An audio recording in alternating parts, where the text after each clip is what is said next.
Hi guys! So welcome back sa aking channel na naman. So for today's vlog guys is i-share ko sa inyo yung naging experience ko dun sa aming assessment. So yun guys, so pumunta kami ng maaga dun sa assessment center dahil bawal malate. So galing pa kaming GMA Cavite papuntang Biñan, Laguna. So doon yung aming assessment center. So kapag pumunta na kayo doon sa inyong assessment center, kailangan naka-ready na kayo. Pagdating nyo pa lang doon, isayusin nyo na yung inyong hair, maglagay na kayo ng hairnet, and then maglagay na kayo ng apron. Kasi naka-white t-shirt naman kayo, and then hindi naman kami nagsapatos, nagchinelas lang kami. And ano pa ba yung mga dadalhin? Gloves, and then yung original gloves, then face mask, and then yung original copy ng inyong passport or basta original ID, and then black ball pen, ano pa ba, yun. So yun lang naman. Then ano pa ba, so yun. So yung first na ginawa namin is orientation. So i-orient kayo ng inyong magiging assessor. So sasabihin nila yung kung ilang minutes kayo maglilinis, your name, mag-washing, and prepare hot and cold meals, and then table settings like that. So yun guys, so pagkatapos ng orientation ninyo is first na gagawin nyo is maglilinis. So lahat kami is naglinis. So napunta ako sa CR. So bali 3 kami doon. So bali 10 kaming mag-assessment. So yung iba naglinis lang sa labas ng office, tapos loob ng office, din kami sa CR. So yon, after naming maglinis ng CR, so kailangan yung bilisan din kasi may oras siya. May oras yon. And then after nun guys is nilinis namin yung mga ginamit namin. Then habang nagpapahinga yung iba is nag-start na si sir yung aming assessor. So pagdating namin doon, nag-start na yung dalawa, yung 1 and 2, so pang 3 ako. So 1 and 2 is nag-start na silang mag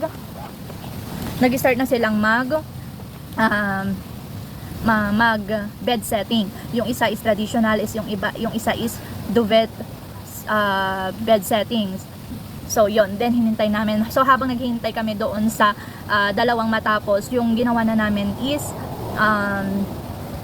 nag-start na kaming mag-ironing. And then after namin mag-ironing, tinawag na din ako. So yung napunta sa akin is traditional setup. So yon, pagkatapos ng traditional setup, pagkatapos kong bed settings is yung next naman is binigyan na kami ng lulutuin. So napunta sa akin is sweet and sour fish fillet with yang chow fried rice.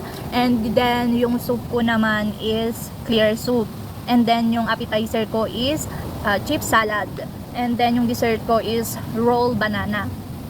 And then yon, so bibigyan kayo ng paper para maisulat na yung mga ingredients nyo and kung paano nyo plaplanuhin, dahil konti lang yung ingredients na kailangan nyong gamitin, dahil bawal magsayang ng ingredients, dahil yung ibang ingredients doon is gagamitin pa ng mga ibang mag-assessment. And mas maganda din na yung tamang-tama lang yung gagamitin mo, dahil kakainin nyo din kasi yung mga yon. So kapag sobrang dami is bawal din gumamit ng sobrang dami, dahil sobrang dami din yung magiging maluluto after nun. So yon. And then after nun is nag-start na kaming magluto. So dun sa aming center is tagi-isa kaming burner, pero burner ba yung tawag doon? Basta tagi-isa kami ng lutuan and 2 burner. So kaya pwede kang magluto ng sabayan. Nagluluto ka dito ng main dish mo, tapos sa sauce naman dun sa kabila, ganon. Kaya yun, kaya hindi siya masikip. So balitan kami, 10 din na kalandon, tapos yun, sobrang busy din kami sa paggawa ng aming mga main dish. And then after namin magluto is nag-start na kaming mag-serve. So yun, mag-serve. So first na isi-serve dahil napunta sa akin is yung meron akong chip salad. So kapag meron kang chip salad, ang ibig sabihin lang nun is nasa set A ka. Kapag yung napunta sa'yo is tuna canape, ibig sabihin nun is set B ka. So yung napunta sa akin is salad. So ibig sabihin lang nun is set A ako. So ang first na isa-serve ko is yung soup. And then after nun is yung appetizer. And then after nun is yung main dish. And then dessert. And then yung coffee.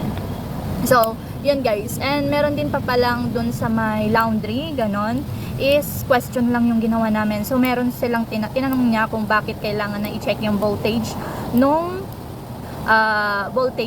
voltage nung washing.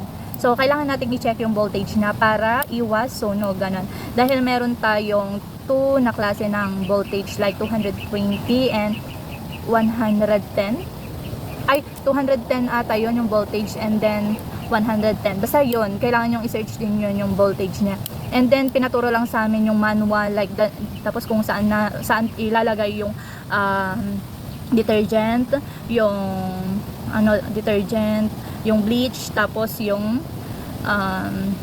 liquid detergent, tapos yung downy, parang yung paglagyan ng downy gano'n. So, yun lang naman. Tapos, tatanungin yung manual. So, i-on nyo din siya. Paano i-on, and then paano i-off, and then paano yung manual. Ganon. Ganon lang naman yung question about sa washing. So, yun lang guys yung naging experience ko dun sa my TESDA assessment. So, sa awa ng Diyos is pasado naman. Guys. So, paano ba pumasa sa assessment? So, kailangan nyo lang gawin yung tama, maglinis ng maayos, ganon, and yun, mabilisan lang talaga. So, yun lang guys. Thank you for watching.